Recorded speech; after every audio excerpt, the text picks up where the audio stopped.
Okay.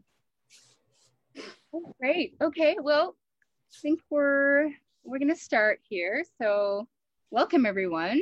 This is the biggest reading we've ever had online through this series, so it's super exciting, and I'd like to welcome everyone for being here. This is the author's reading series.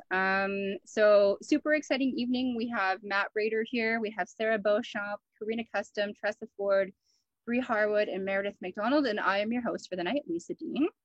I'm hosting as a resident of the Slocan Valley, but also as an employee and a teacher of writing at Selkirk College. And I just wanted to take a minute just to acknowledge my deep respect and gratitude for the land that I'm hosting from, and just thank the First Nations of the West Kootenay. So that includes the Sinixt, the Syilx, the Ktunaxa, the Secwepemc people on whose traditional land we're honored to operate.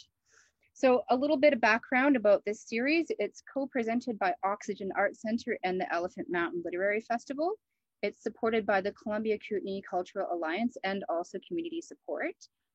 We have a account with Canada Helps donations. So if you have not donated and would like to, then you can find our link on Oxygen's website to the Canada Helps site. Before we get started with the readings for this evening, and before I introduce each of our readers, I just wanted to mention as well that next Wednesday, March 31st at 7 p.m., we're going to be kicking off National Poetry Month. Yay! With Dark Times Come Again No More, and that's a previously postponed book launch with Winlaw BC author who we all know and love, Tom Wayman, and he will have John Lent, who is a writer and musician from Vernon, with him. So you can RSVP to that by emailing Oxygen Art Center. One more announcement then, in conjunction with the author reading series, W. Mark Giles has been Oxygen's digital artist or author in residence. He's been sharing haikus via their website and social media channels, and that was called Making Light Pandemic Winter. So it finished on March 21st on the spring equinox. Okay, great. So now for the exciting part. We have 6 readers tonight, which is great. Usually we have 2. And so it's a student showcase tonight. So here at Selkirk College, we have a really great creative writing program. And, the folks that we teach here end up going on to be great community leaders and artists and collaborators in the community. And Tom Wayman, had this wonderful idea. He said, well, why don't we have a student showcase every year? And I thought, what better way to welcome these folks into this sort of next generation of Kootenay writers by having them read here this evening. Super exciting voices coming out of the classroom this year. The 5 folks that are sharing with us. We did a test run last week and had a little tear, felt really excited, had big feelings, and I think that you'll probably experience the same thing. And of course, Matt Rader is here as well. And if you've read his work, if you've seen him perform, then you'll probably have big feelings about what he has to share as well. So without further ado, I will introduce you to the first reader of the evening, who is Karina Custom. So Karina grew up in Montreal and she has a degree from McGill University. She's currently the Black Bear Review's managing editor, and I have to tell you that we would probably die if she wasn't there running the show. And she's also been published in the Black Bear Review and the Nelson Star. She's working on her first collection of short stories. She also has a out-of-print poetry chapbook, which has been known to lurk in various bookstores in the Kootenays if you care to go hunting for it, as I once did. And you can find out more at her website, which is www.karinacustom.com. So thank you very much for being here, Karina.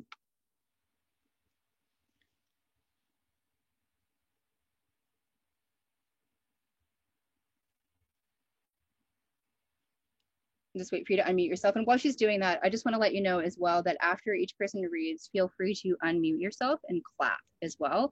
And then just, if you can remember to mute yourself after you finish hooting and hollering, that would be great. So thank you, Karina. Thank you, Lisa. Thank you everyone for coming out. I'm very excited to be reading with you tonight. And behind me, you can see an interesting photograph that wasn't taken by me, but what it is an image of a phenomenon that happens on Lake Baikal in the Siberian part of Russia on the lake. And I'll tell you a little bit about it. And then I'll dive into a little 3-minute vignette that was inspired by this photo essay that appeared in The Atlantic. Lake Baikal in the Russian region of Siberia is a massive body of water. If you didn't know, it's the world's largest and deepest and most voluminous freshwater lake. It's also the birthplace of my father. Its location and the surrounding geography can lead to fascinating phenomena in the winter, as ferocious winds and cycles of melting and refreezing build and sculpt works of structural beauty, such as this wind-worn pedestal that upholds this rock. Small pedestals. Lost son of Lake Baikal, Siberia. Your worldly names were Michael, Mike, and sometimes Misha. I like to think that when you crossed the Atlantic Ocean with your family as a child in the 1930s, something silent, eternal, crystal-like came along with you for keeps. This thing covered you like a delicate frost on a window pane, enhancing without protecting you, though. I was a young 23 when you died at 72, with us right there in disbelief. I would have to learn to be brave after that, just like you. In your absence, I set you up on pedestals of remembrance. Each time I swept the floor, tidied the kitchen, cleaned windows like a pro, put away my coat, drove at night tracking the white fog lines to avoid the glare of oncoming headlights. Each time I showed grit, sewed, fixed, designed, untangled anything with my hands or with my mind. I set you up on a pedestal of remembrance. My dad taught me that. The heart brambles would be another matter. Still, did you know that there are small faultless pedestals like these made of pure ice found on that Siberian lake where you were born, Dad? I wonder if you ever saw them and carried their memory with you. They were recently dubbed Baikal Zen by Alan Taylor in his photo essay for The Atlantic. Imagine a fat rock atop of a thin foot made of pure ice, impossibly floating above a tiny canyon of Siberian powdered snow. There are dozens of them, you know, like stalagmites under your first blue sky, frozen to the lake's surface. Mini Easter Island monoliths of ice and rock, waiting.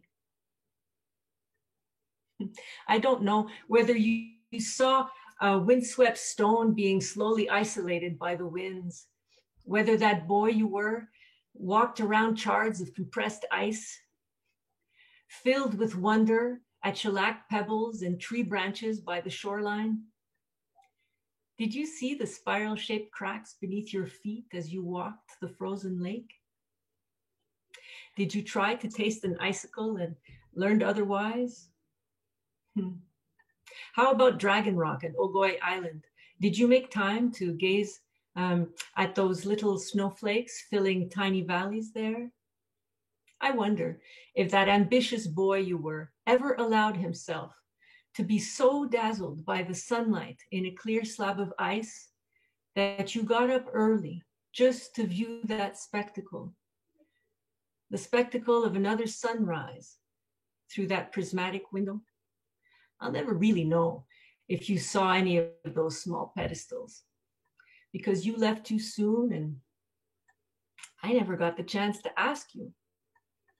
But just for today, let's agree to imagine, Papa, that somewhere in your life, maybe on the salmon runs, in the early morning, when the rivers were silver, you felt the same wonder I feel now.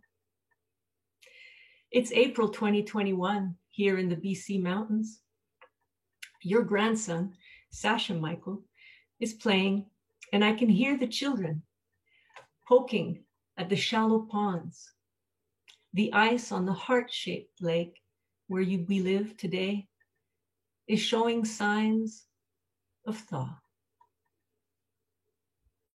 Thank you.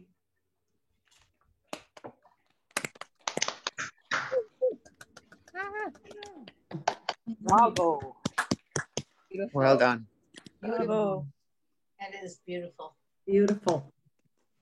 Thank you so much, Karina, for that arresting piece. Thank you for sharing it with us. Yeah, always a pleasure. Always a pleasure. Next up is the very talented Meredith McDonald. Meredith McDonald moved to Nelson in January 2018 after living many years on the downtown east side of Vancouver. And she started studying creative writing with me in 2019, and we're now in our 4th semester together. She's doing amazing work. I love her writing.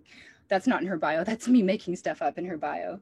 Yeah, and she's super excited. Her first essay from the collection she's been working on is called The Poorest Postal Code in Canada. And it was published actually before the holidays in the Black Bear Review. And it was the most read essay of all time. There were thousands of views, and it was really incredible just to see how it caught like wildfire. So I'll put the link in the chat if you haven't read it. Really a pleasure to have you here, Meredith. Thanks for being here. Oh, if you could just unmute Meredith. Thank you.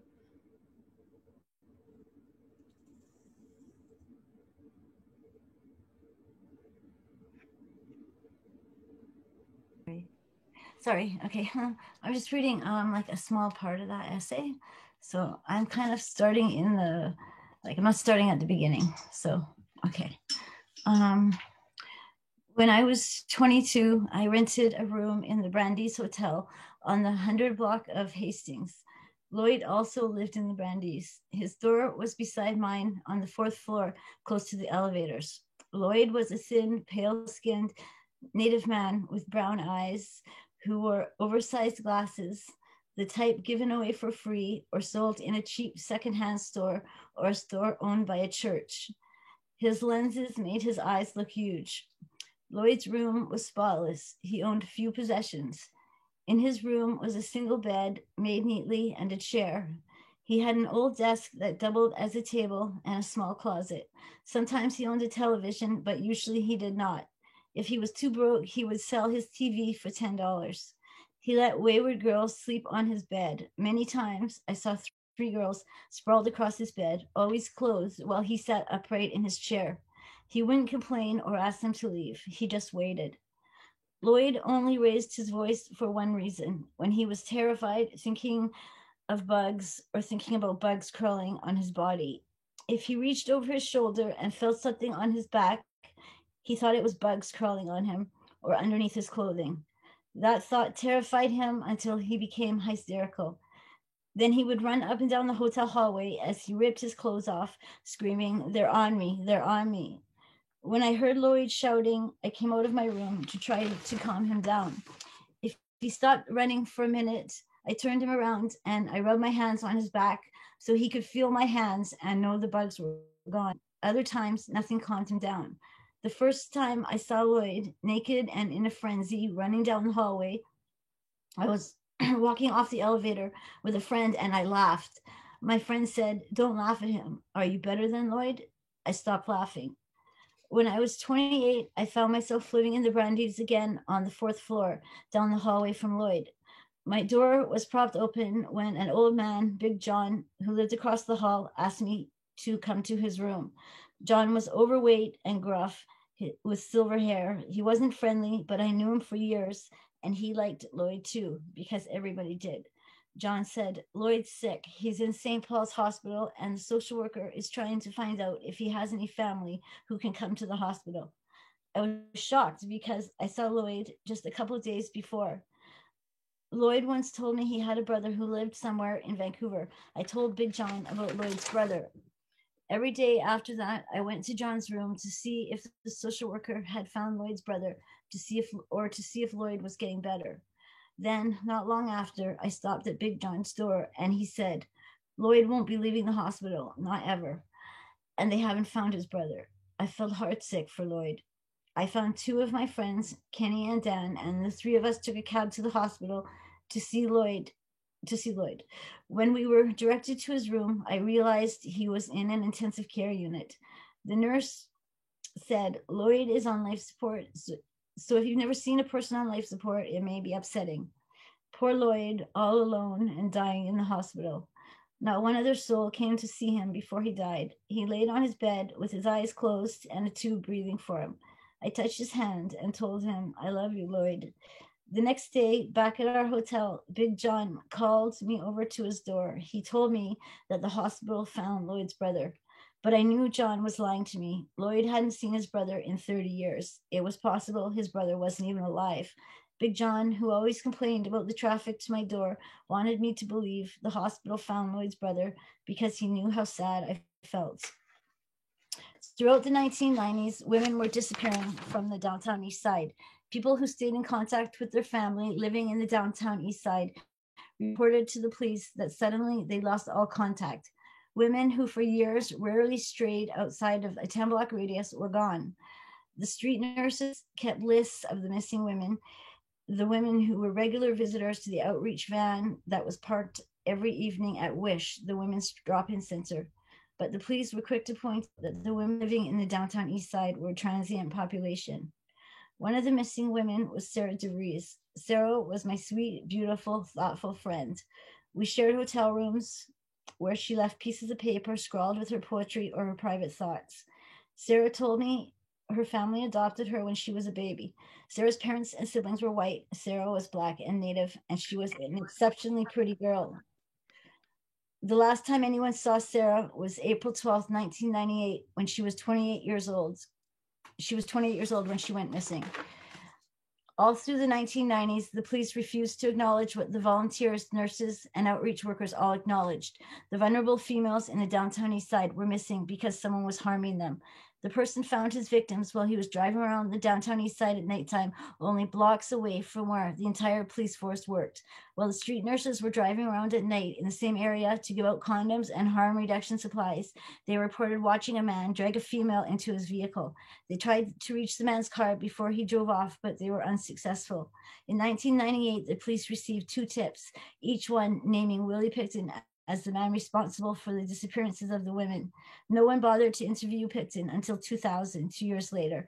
During the interview, Pickton offered to let the RCMP search his property, but the RCMP never bothered to follow up on Pickton's offer. A paid informant eventually told a rookie constable that he saw a gun at Willie Pickton's farm. The RCMP constable asked the judge to issue a search warrant for the farm, and the judge agreed. On Pickton's farm, police found DNA samples from 29 of the missing women from the downtown East Side and other evidence that proved Pickton murdered the women on his property. After living in the downtown East Side for so long, I am apprehensive around the police. I've experienced things the childhood version of myself wouldn't believe was possible.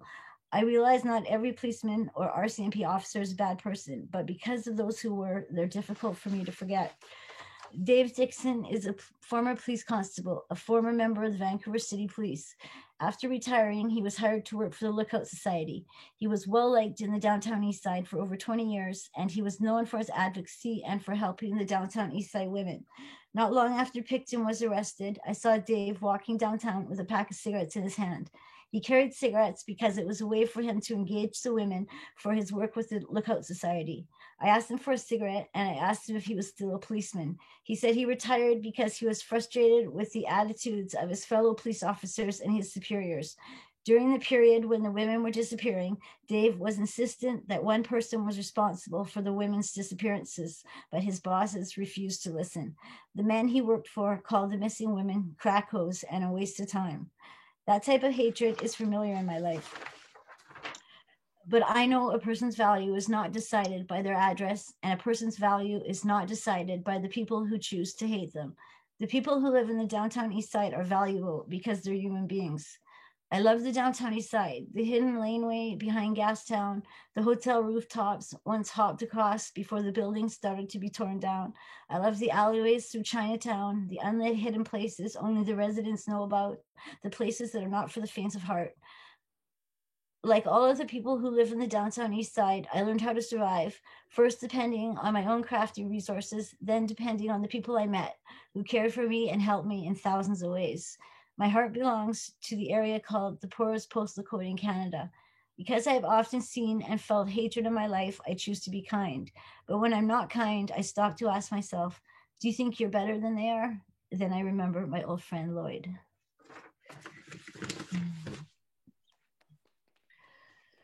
That's all. Awesome. Wow, thank you. Hey, Meredith. Thank you. Woo! Thank you very much. Wonderful. Wow. That was amazing. I've read your essay so many times, but it was really nice just to hear it out loud. And I want everyone to remember that you heard of Meredith here first. Right? I'm serious. Okay, great. So thank you so much for that. And our third reader is the amazing Tressa Ford.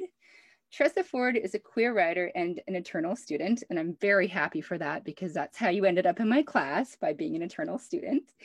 They were born and raised in the Kootenays, but have had many different homes. Their love of writing is born out of a deep and abiding respect for the power of stories. They're also our intrepid host of the podcast called This Hour Has 28 Minutes, and it's the Black Bear Review's new arts and culture podcast. Thank you so much for being here tonight. Yeah, okay, here we go. Okay, so I'm going to be reading two different excerpts, the first and the third entries from my nonfiction essay, Straight A Student, Evolutions in Researching Myself. The alternative title for this work is I'm Gay and I Don't Know Who I Am, which was coined by my wonderful sister. I'm going to put that on a t-shirt one day. Anyway, the full piece is on the Black Bear Review website if you want to check it out. And yeah. All right, resume. A brief study of certain adjectives and how they form personality and personhood. This study draws on both dictionary definitions and lived experience. Research. First word, agender. Definition from the Merriam-Webster dictionary. Of, relating to, or being a person who has an internal sense of being neither male nor female, nor some combination of male and female, of, relating to, or being a person whose gender identity is genderless or neutral. Agender, a label first suggested to me by friends in high school, a term that felt audacious even then. The linguistics are simple. You start with the prefix a, signifying not or without, which is then glued to the base morpheme gender, a word that by nature connotes an absent space, a discordance in the natural order of things.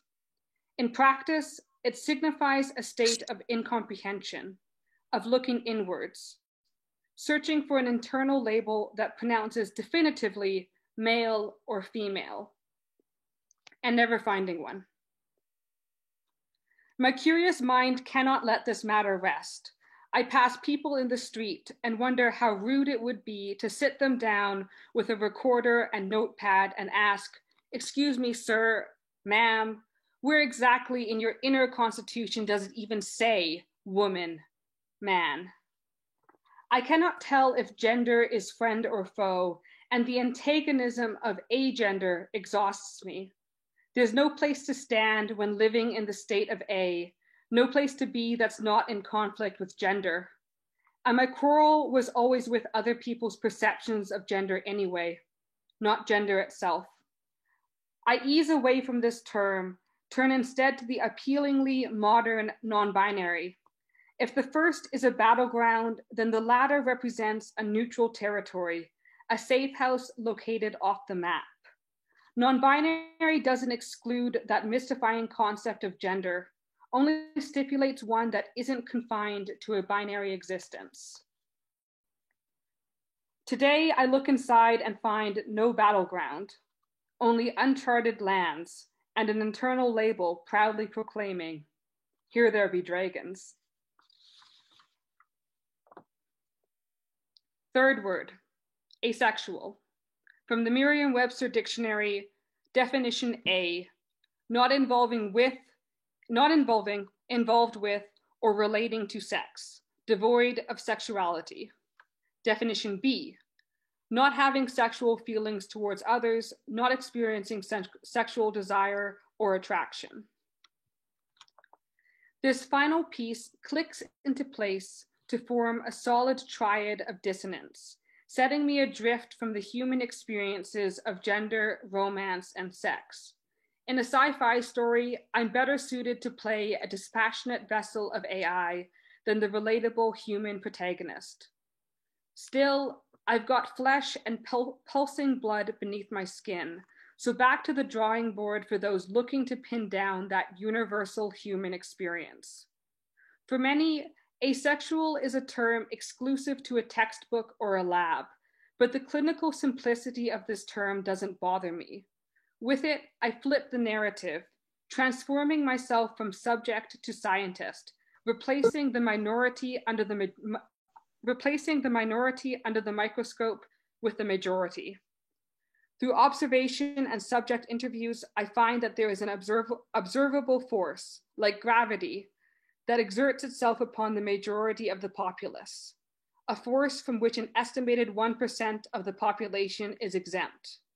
Further qualitative research shows that this force is so great that many subjects struggle to imagine a reality in which sexual desire plays no role.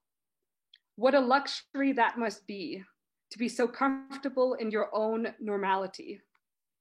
I wrap up the results of my study, concluding that the dissonance is external and not my own. I shed it, gladly.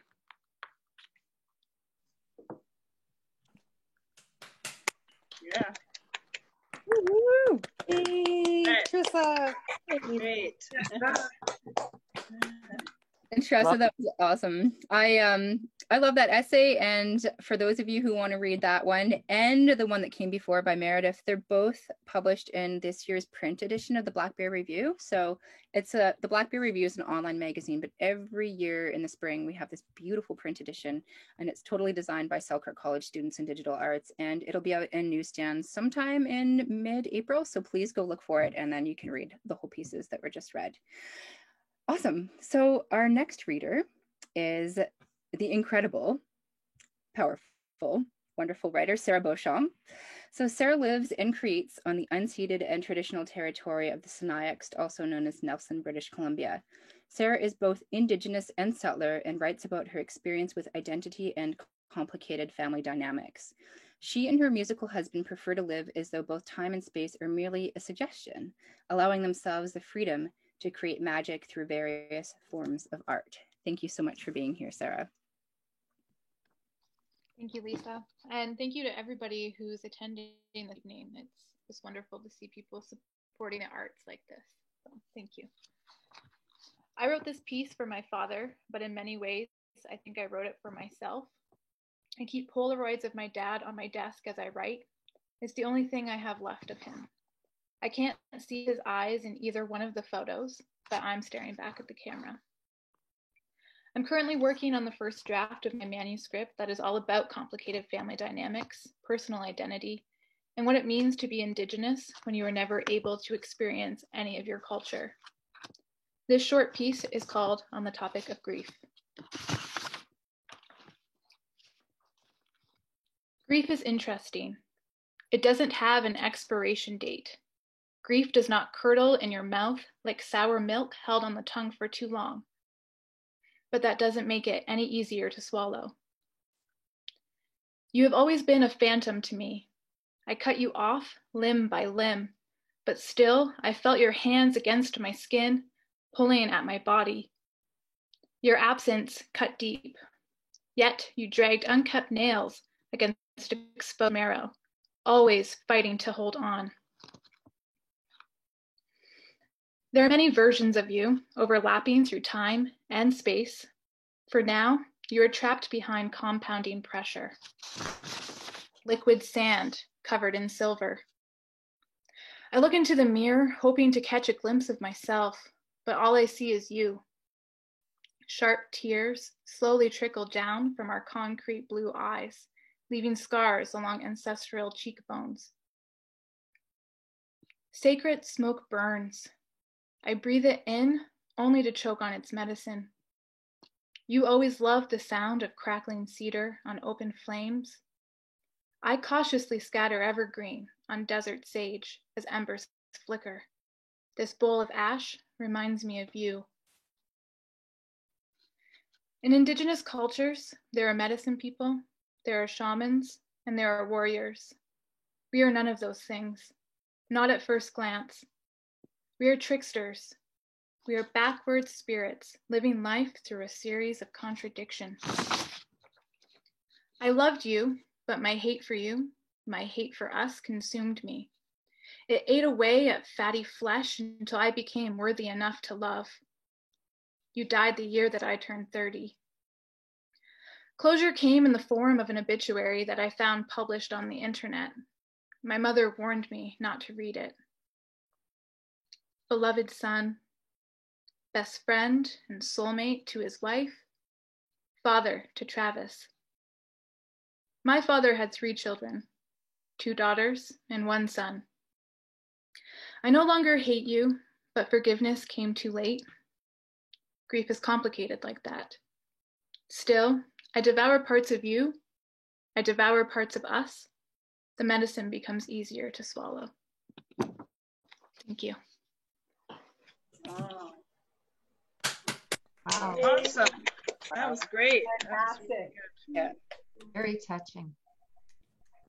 that was amazing. That was a great reading. My heart needs to calm.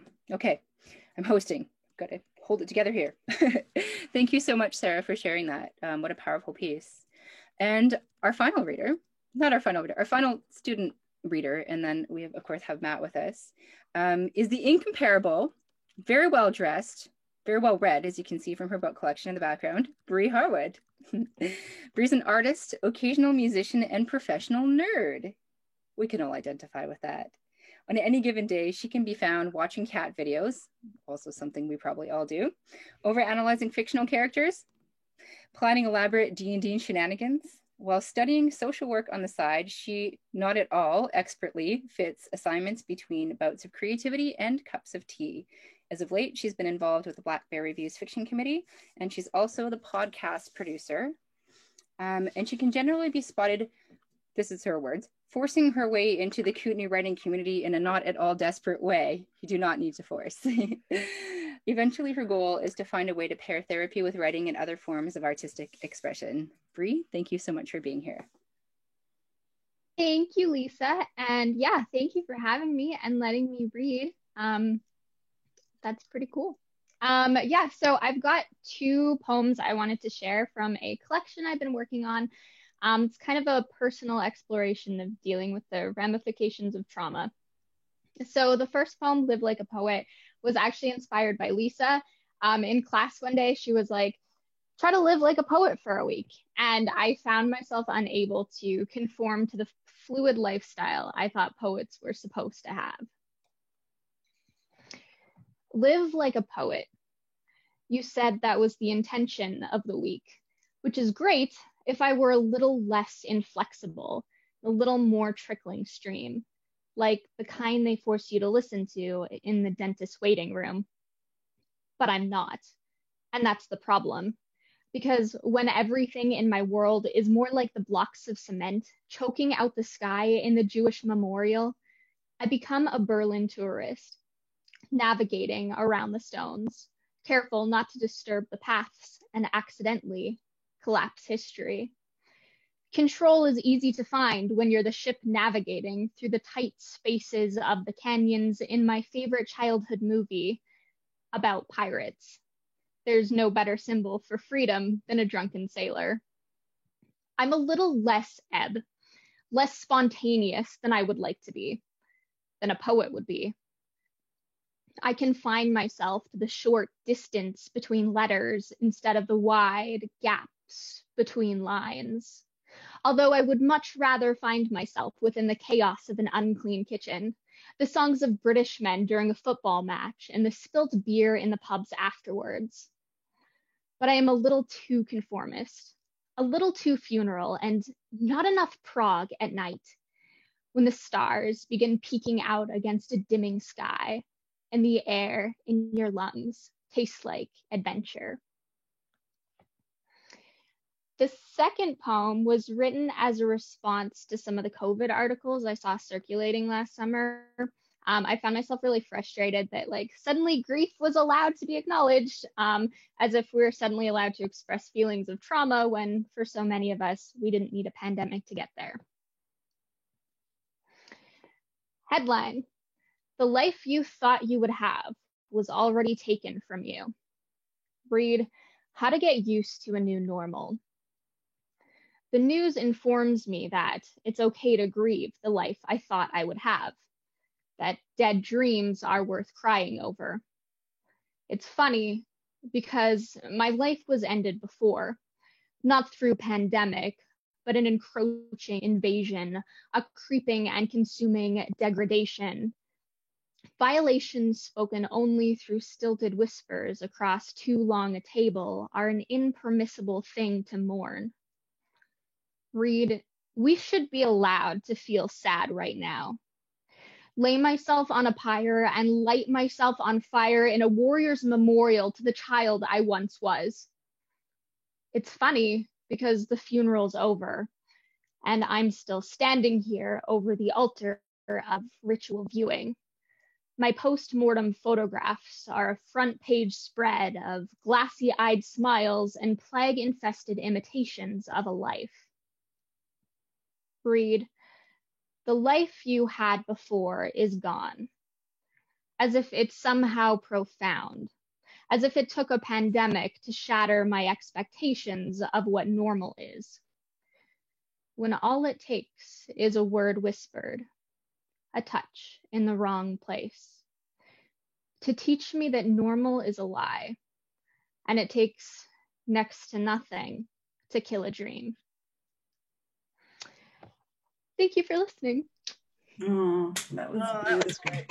Beautiful, Bree. Amazing. Do the mute thing if you want to clap. Yes. Yeah, wow. Thank you. Awesome. Okay. I just want to say thanks to the 5 readers from Selkirk. And Bree, that's so great. You're such a great performer of poetry. Everyone did so wonderful. And no one needs to force their way into the writing community because you're already here and you're doing great. Okay. So proud of all of you. Maybe let's just unmute for like a little minute and just woo before we move on to Matt Rader. Woo.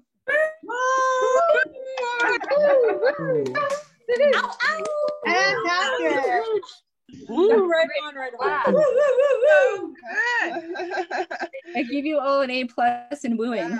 Okay. So now let's mute back up. We can see this. You can try and get an A++ in wooing at the end of Matt's. So our next reader is Matt Rader, who is an incredibly impressive human and a prolific writer.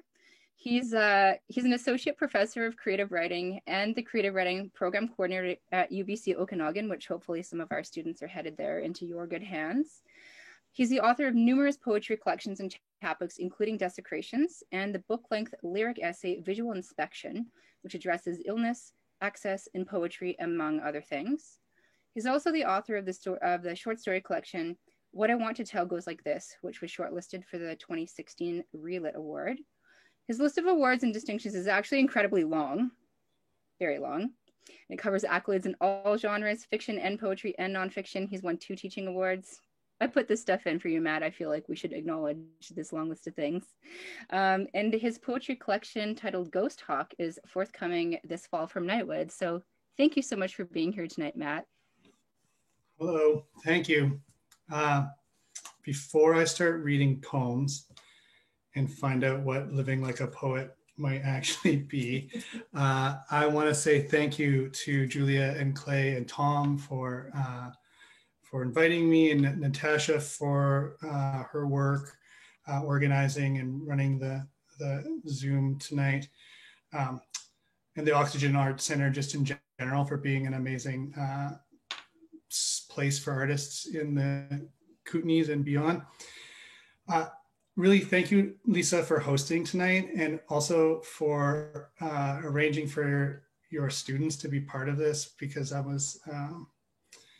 realize I'm looking at your picture on Zoom in which you there's no eye contact happening, but it's how it is now on Zoom. I wanted to say to Karina that it was so nice to kind of meet your father in those small pedestals for a moment, and to Meredith, to meet Lloyd and Sarah and Dave. I thought that Tressa, what your sister said about the title of your collection. I thought, I don't know who I am either. It's usually a relief. And Sarah, thank you for the sacred smoke and for the medicine. Yes, and Bree, I think you are living like a poet. This seems to be that seems to be it. I mean, this poet mostly does the dishes and watches basketball. Anyway, so I'm going to read some poems from this book that's coming out in the fall called Ghost Hawk. It's really the first book I wrote, first book of poems I've written since I moved to the Okanagan, which was almost 7 years ago. And I moved from Vancouver Island, where I was born and raised. I always lived on the coast. For a while, I lived in Eugene, Oregon, which was about 45 minutes from the coast. It was the farthest I'd ever lived from the coast. Now I live 400 kilometers, which doesn't seem a lot for some people, but is a lot for me. And I didn't really know how to live here in Kelowna. And I decided that I would do what I did when I wanted to learn to write and I lived on Vancouver Island, which was get to know the plants and animals the best way that I could with my limited knowledge. And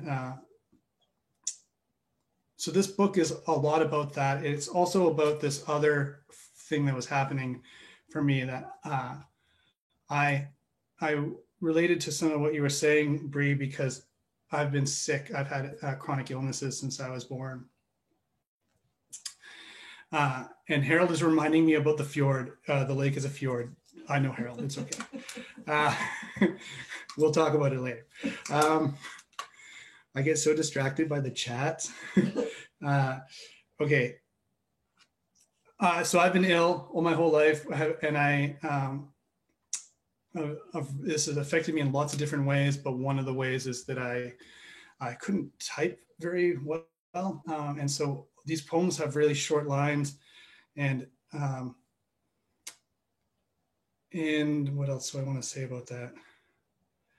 I guess I just want to say that living in general and living on this land became one kind of thing. And so the landscape of the land that I live within and the landscape of my mind and my spirit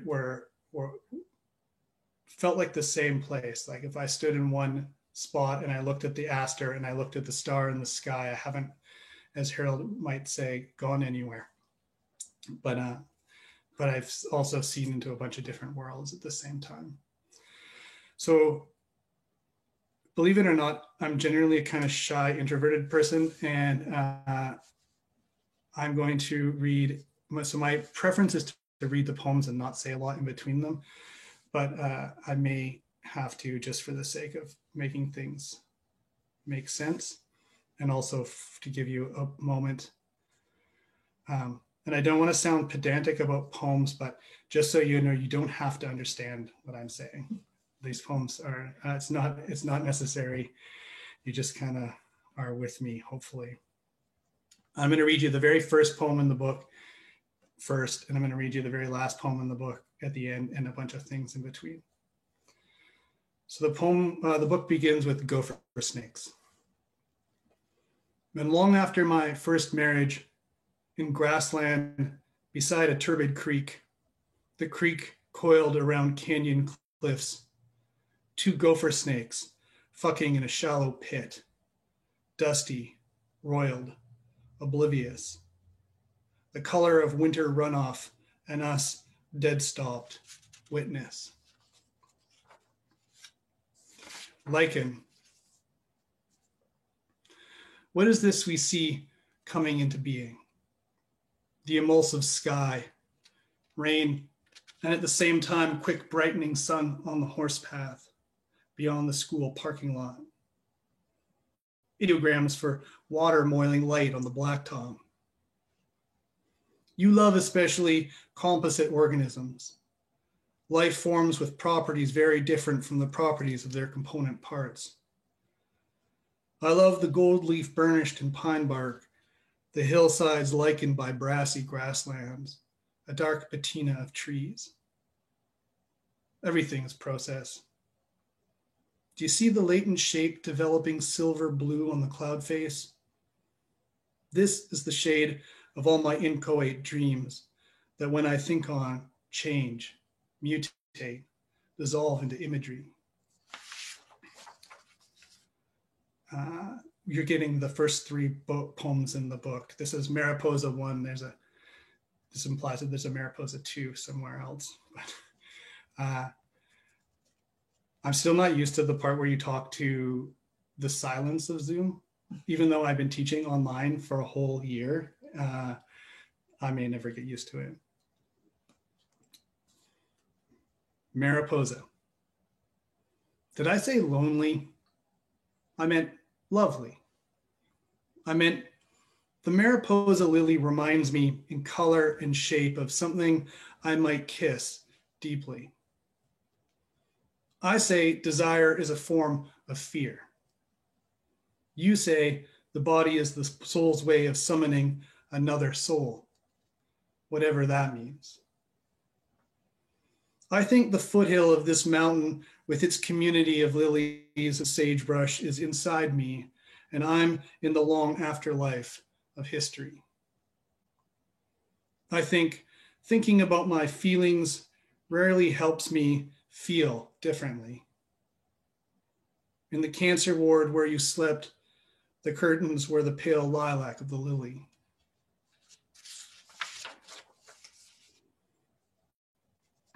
This poem is called Dreamberries, and I wrote it after a friend of mine read my poems and told me that he had no idea what I was talking about. So, it's the Dreamberries. I'm closed captioning dreams no one else can see, a friend tells me in a dream where I show him the red thimbleberry and he knows exactly what I mean. Along the river where you and I stopped to breathe, white linen handkerchiefs and pockets of broad green leaves. I know it's not enough to make things pretty. The dark steel girder bridging the river, its spray-painted swastika and names. When I was young, I couldn't breathe without the help of a machine twice a day. Outside the truck, we watched the heavy river play its reel of sky and trees. Okay, believe it or not, I only have 3 poems left, but they're long. So, sorry. We're gonna go back to winter. This is called Snowlight. The children are frozen around the animal of night. I slit the belly and out spills snow like winter swans wicking rain, like cash money of an empire emptied of history, like all the pale babies and all the pale dead drifting slowly to earth again. It's what you can do with a knife that big, that sharp, and made of light. My daughter receiving the host of sky on her tongue. Everything is sexual. I'm sorry. I go out into the museum of darkness where light performs as light across the sheets of snow, shrouding the statuary of homes. The formless bushes of shadow and bunch grass. I come from nothing goes the story of the night and the winter riches. Sorry. I come from nothing goes the story of the night and the winter. The riches of the lilac leaves scattered like memory, like conversation. In the dark, when I close my eyes, it gets brighter.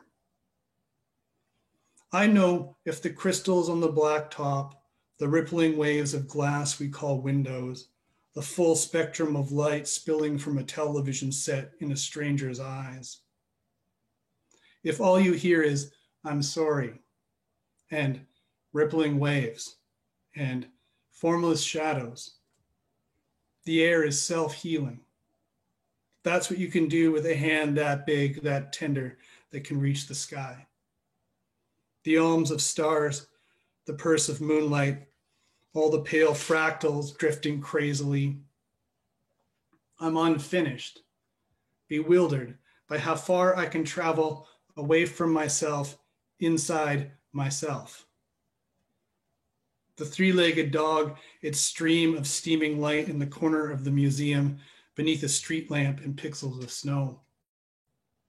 Snow's memory for footprints, me walking home and walking away from home, past the squat black shape of garbage cans lined up like pawns along the street, past the block of schoolyard chain link quoting the sky of snowflakes, in the companionship of cold, with its thousand meanings, its luxury of ice, its thinness of air, its snow light that is nothing hardening in your hair.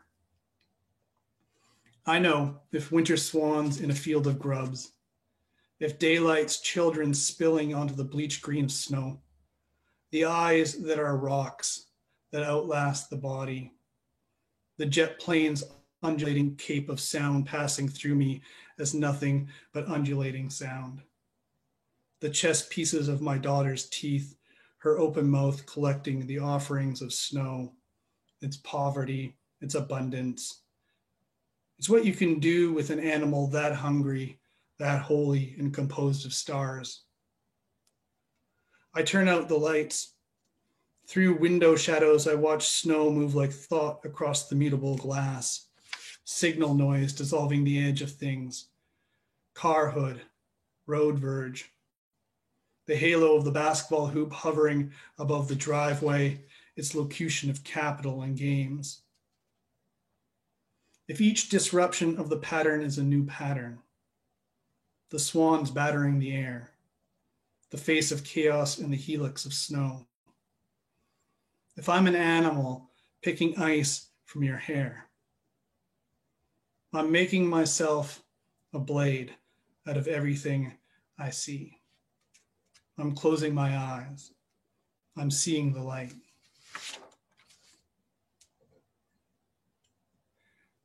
I'm going to just mute myself for a second.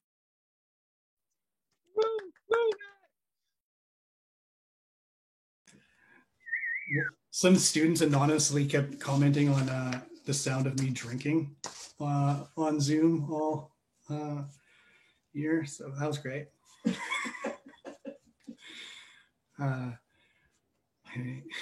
Anyway, okay, we're still kind of in winter, I guess.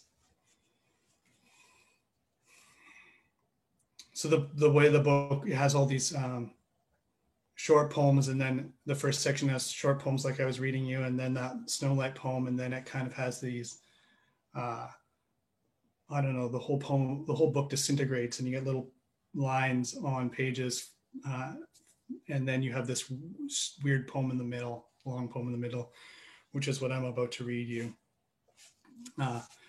This is the poem of my body, I guess. It has a secret title, which I'm not going to tell you. You know, they can probably hear you laughing. I don't know. It's my mom laughing over there in the corner. She makes me feel funnier than I am. Okay. Awake in our world, the bird of the liver alights deep between the lobes. Dreaming, she rises, and together we travel. She hails from a world previous this world, this body, an aspect of me before me, like atoms, minerals, poetry. The bird shudders and the toxins in the liver bend my mind to the flight path of the bird between worlds. This is how I know the bird survives me, like atoms, like poetry. When I'm the bird, the field of infinite space between every material thing expands within the body, and the body becomes the flight path of the bird between worlds. I recall her in the lemon light of a glass of cider. Nightfall, winter, the void coming forward within the void, its after image. From the Greek for without protection. In your own home with your family over a game of dominoes. I've awoken to myself time and again, the bird cold in the cloudland of my liver. I've heard it whistling all my life. There are people you love whose homes you'll never visit. This is the song the tuneless bird is singing at the cave of my birth, in the swollen neighborhood of my liver, its projection in the psyche, an animal shape carrying songs across dimensions, like atoms, poetry. The black-capped chickadee motionless on your back step, its winding sheet of cotton, its antechamber in the lobes of the earth without protection. Did I say liver? I meant lover. I meant the soul is always a bird, a friend says, casting a shadow on the earth, a dark spot on the ultrasound, a whisper. The liver will regenerate, goes the myth, and it's true because, yes, the bird will open its wings and sail the hull of the ribs. Between dreams and waking, the animal of my body quivers like atoms. The body is in many times at once. It feels so good not to breathe. I panic. Your hand around my throat, the bird singing, do not get too close. Do not close your eyes. The latent shape on the cloud face, the mirage of names, the stereo wind blaring from the source. Your love can be in many times at once, your liver in many times. I love you more than anything, I tell one daughter. I love you more than anything, I tell the other. Together, the bird and I book passage, a ghost wind whistling between worlds with each exhalation. The table of dominoes, the auto-injector dilating me into total presence, total here and now. The heart of a black-capped chickadee will beat 480 times a minute, I remember the radio telling me. I remember sitting in the back seat waiting for the corridor of my throat to close just before we reached the final door. In the cloudland of plain speaking, the bird's a way of thinking the unthinkable. What's known without thought, what's shaped. It survives the air of the body, the figures. I'm naked, without protection. I'm saying what I can say about living in a body. What we can tell the stars, their little mouths of light opening and closing, whistling a tune from a world previous ours. I'm looking around at instruments, curtains. Thank you, I say, to the second injection of epinephrine, the line in my arm, the cloudland of vapor the air compressor conjures around my head. You're saving my life for later, sang the cold black chickadee in the flight path of your hands. Later, I don't recognize pics of me on my phone, face heavy with fire, eyes whistling the true song of the liver, its psychotropic toxins, its poison arrow, its bird, its poetry. I've been dead before, says the body. I love you more than anything in your own home without protection. I love you, I said. I love you. And that is the song this world is singing. A crown of stars, their tiny open mouths, a wind wheezing between lobes. This is where they go, I tell my children, hands full of dominoes, meaning bodies, their joy and inevitability, our blinkering mass of atoms and poetry, morning's threadbare hospital gown of sky. I'll never be able to say everything I want to say. That's what I want finally to say. I'm not special. I'm just here. Thank you. We're here. Okay, so that was scary. I wanted to, at the end of this book, I wanted to write something funny. Ah, good idea. Yeah, it didn't work. But this is what I came up with anyway. And this is my last poem. Thank you all for listening. It's been really nice. I think there might be an opportunity to ask all those wonderful writers who read before me questions, and I'd be happy to hear their answers.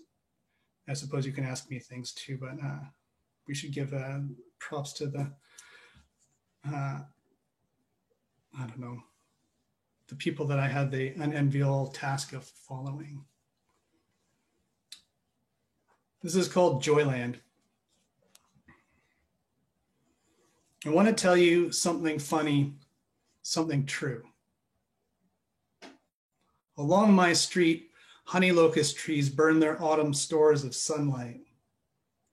I know it's not funny.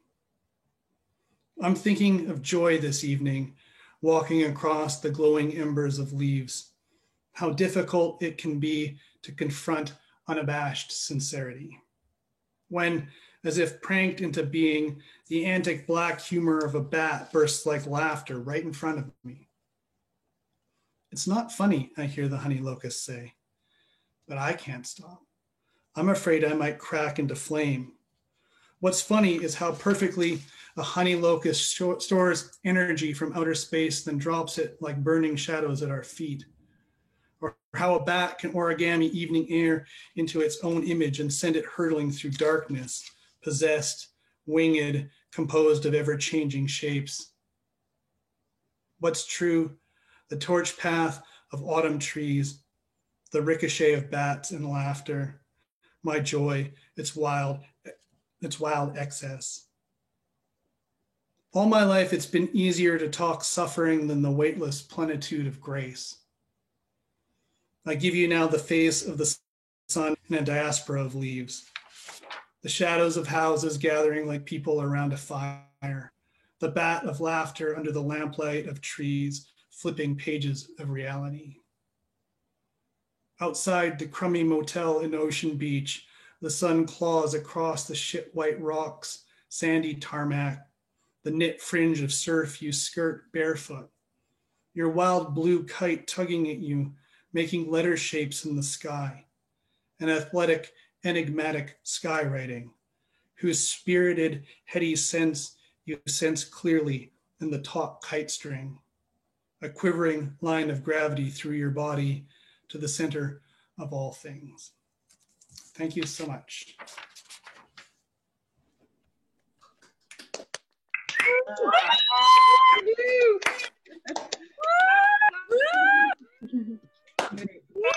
Hey! Amazing. Matt, thank you so much for reading those poems. I always write down things that I hear that I love, that I want to stay with me for a long time. Like the body is the soul's way of summoning another soul. I feel like that just changed the way I think about everything. So when a poem can make you shift what you think about everything, you know that the poet's doing a great job. Yeah, so I think this is the time of night where we do Q&A. Is that correct, hosts? Yes, that's correct.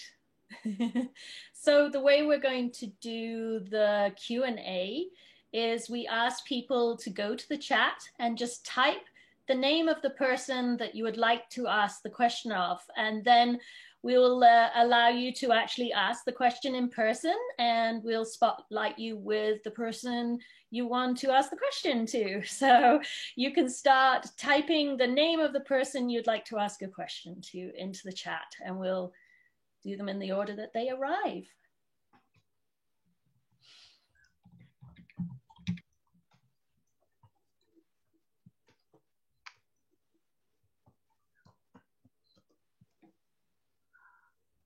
Matt, I love that your mom was in the background. Every once in a while, I could hear her like appreciating you and your work. I want to bring my mom up. I want to bring like a parent into my readings from now on, just so I can have that like support and the look back. And it's a good idea. I recommend it. Depends on the parent, I suppose, but I don't understand. Okay, that's true. That's true. That's true. I can think of other people's parents who I wouldn't want to an armchair heckling. So we have our first question, and it's from Karina for Matt. Hi, Matt. Hi. Thank you for your reading. My pleasure, actually. I have a little question for you. what pilgrimages have you been on in quest of poems? Oh. Inner, outer, local even? Yeah, that's a good question. I feel like that's kind of that is my whole shtick, really. I just like actually, I started writing these poems because every day I would go out and write down all the wildflowers that I would see on a walk and where I'd saw them. And that was like just like a habit. And I wasn't necessarily trying to pay attention to the wildflowers like that I mattered per se, but it was just an easy thing to keep track of. And so I think like being out in the mountains and in the grasslands and whatnot here, when I lived on the island, it was always going into the forests, and I guess here too, but it's a bit different. Other than that, I once spent a week driving around Ireland, reading poems about Ireland, 2 places in Ireland. So that sounds like, I don't know what I was really doing. But I was like, this poem is about this place. I'll read the Irish Cliffs of Moher to the Irish Cliffs of Moher and see what they have to tell me. There's probably much more. I love you. Well, I love your answers, and to think of flowers and places as writing prompts is a wonderful way to begin anything. Thank you. Thank you for the question.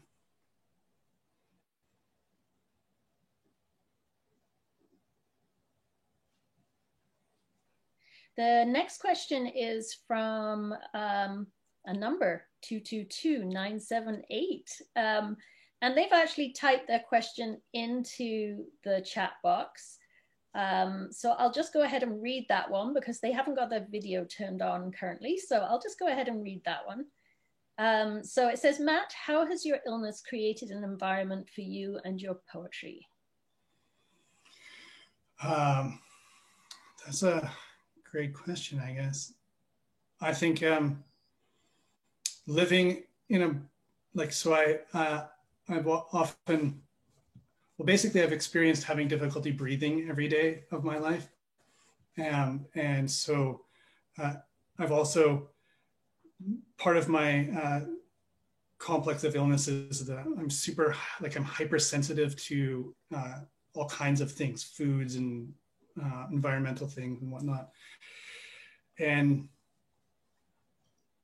increasingly what I had to do to learn how to be how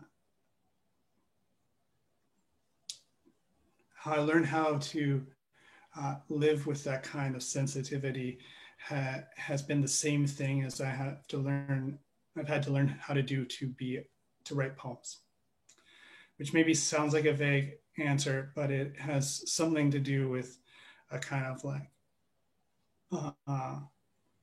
observation and equanimity, maybe, you know, yeah. And also,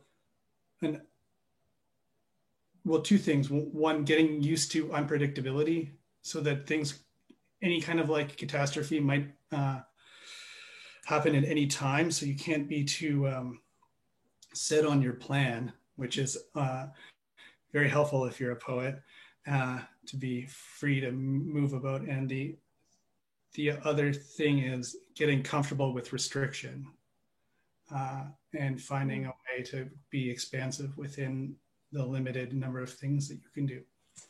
So I think those have been very helpful to me. Does that kind of answer that question? Yeah. Okay, thank you so much. Yeah, thank you. Okay, let me see. So the next question is for Karina. So just one second. Just going to go back and find.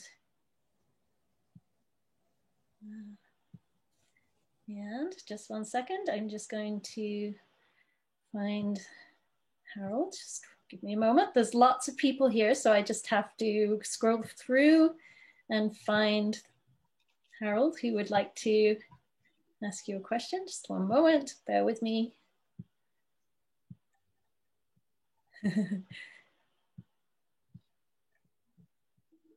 Oh, I must have gone past Harold, sorry. Just one second.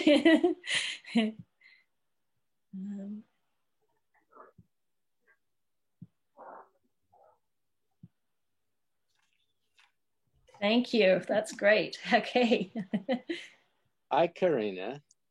So Bonjour, Harold. So there's this great book by a French journalist called Sylvain Tesson, and he spent 6 months on the shores of Lake Baikal in a Russian government cabin. They had it for 6 months, and it's an amazing story of isolation and of the lake and to have social times. He would put on his skis and ski across the lake like 60 kilometers to the next person, you know, and then people would show up and they would drink way too much vodka, and it's a crazy, intense male isolation thing, but it's beautiful. It portrays this lake in the end in a wonderful and tragic and beautiful way. I really recommend it. It's quite a wonderful book. I was just wondering. Thank you so much. Yeah. Please go ahead.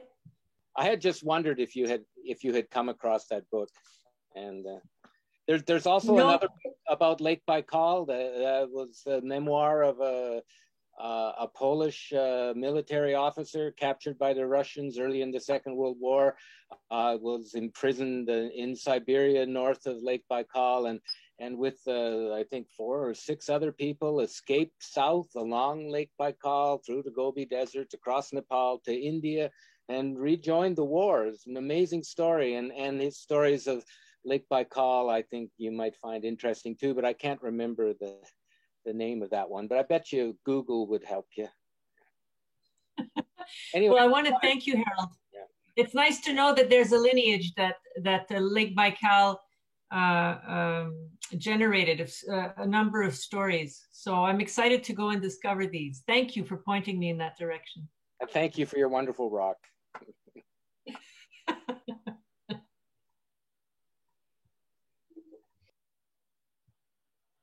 Do we have any more questions?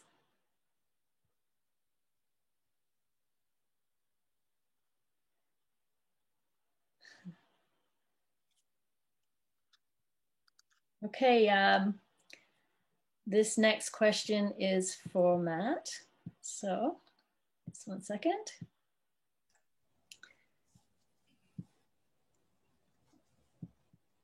And this is from Bonnie. I'm just going to... That Bonnie, great. So Bonnie, go ahead, unmute and ask your question. Well, I've always wanted to live. I'm from New York, so we were always surrounded by water, but very far from it. And when you said that you were born and grew up around in Vancouver Island and around water, and then you moved to Kelowna. My question is, why did you move to Kelowna? And what is it? I mean, your poem says that you got into the flowers and the fauna and flora of the area to get over missing the water, but it ain't, as far as I'm concerned, ain't the same thing. So just wondered if you could go on with that. I don't know. I moved here because I got a job. Yeah.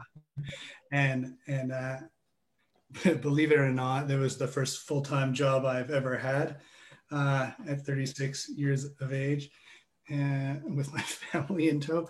But anyway, I don't know.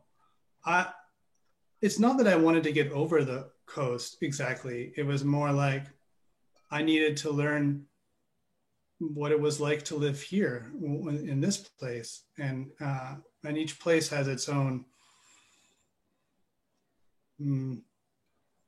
it tells you all kinds of things, its own spirit, its own, I don't know, its own joy, its own laws. And I'm a guest on this here, and now I live here, and I wanted to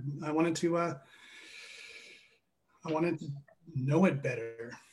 And so I think like I feel like my skills for learning about a place are continue to improve. I hope they weren't great necessarily to begin with, but I'm like I did what I knew how to do, and one of the things I knew how to do was find names, not necessarily like, yeah, like what could we call this plant? What do people call that plant here? And by having names and being a writer, it let me see patterns and see some relationships that I didn't understand before. Yeah, that's my kind of mediocre answer. I'm really sorry. I will recommend Harold's blog though, Okanagan. It's probably the best thing that I've read about the Okanagan, and he is indefatigable. He writes so many posts, and they have been so instructive to me, not just about this place, but his sort of perspective on the relationships that exist in a land have been, I think they're it's a way of seeing that one could borrow and look at all kinds of other places too. So it's a real gift. So I next have a question for any of our readers, and this is from Clay, and he says, "What is poetry good for?" I don't know whether I put that. I should get him to ask that, because I think how you say "for" is really important. No, I think you nailed it. Yeah, you did great. I think he's stealing this question from Tom Wayman, though. So. Yeah, a little bit. So anyways, yeah. Would any of our writers, if you want to unmute, and I can spotlight you if you want to answer, any of our writers like to answer that one?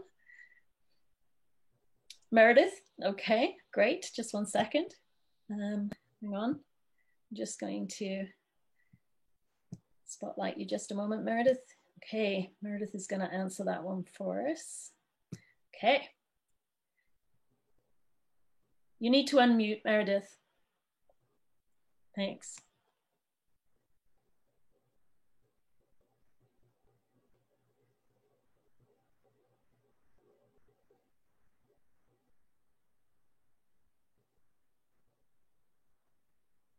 Okay. I think poetry, like some people are religious, and so they read the Bible because they feel like it enhances their soul. And I think people that like poetry, maybe they get the same feeling when they read poetry. So, yeah. Great, thank you. Anyone else like to give that one a go?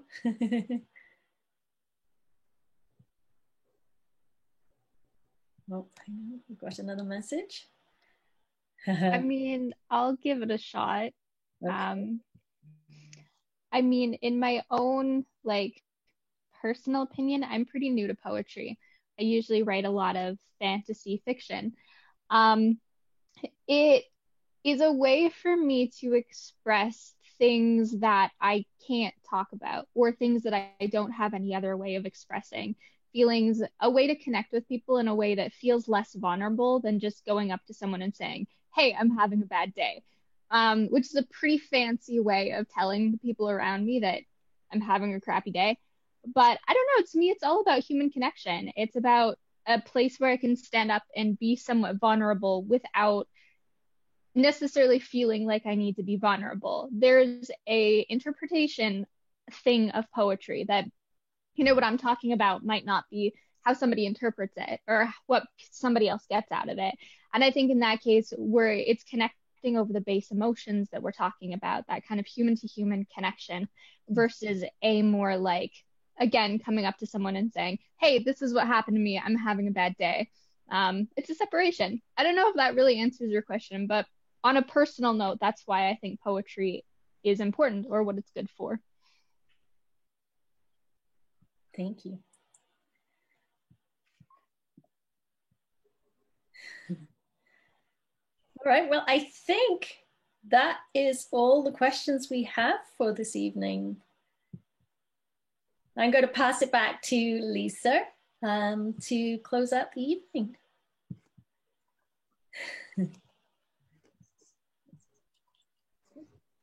All right, I was getting all comfortable here. Finally getting on the chat.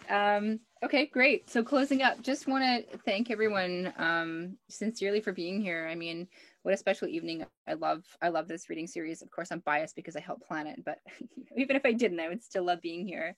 And just these final thoughts about the importance of connection in writing. And holding space for it is just a really good reminder of yeah, why we all do this, or why we're interested in it. So I will leave you just with a reminder that next Wednesday, March 31st at 7 p.m., that's just a week from today, kicking off National Poetry Month, which I hope people take seriously. I know I'm going to be serious about trying to write at least a few poems during National Poetry Month. You know, read widely, go to events all month. Anyways, so the first thing you could do is next week on the 31st is come to Dark Times Come Again No More, which is Tom Wayman's postponed book launch. You know, it's been postponed for a while. Like, let's show up in grand numbers and give Tom all of the love. You know, he gives so much love to all the communities and people around here. Yeah, and you can RSVP to that by contacting Oxygen Art Center. So just another thanks to the people who make this happen. A thanks to all the readers for their generosity of spirit, for their craft, for being who they are, for their sharing, and yeah, have a great night.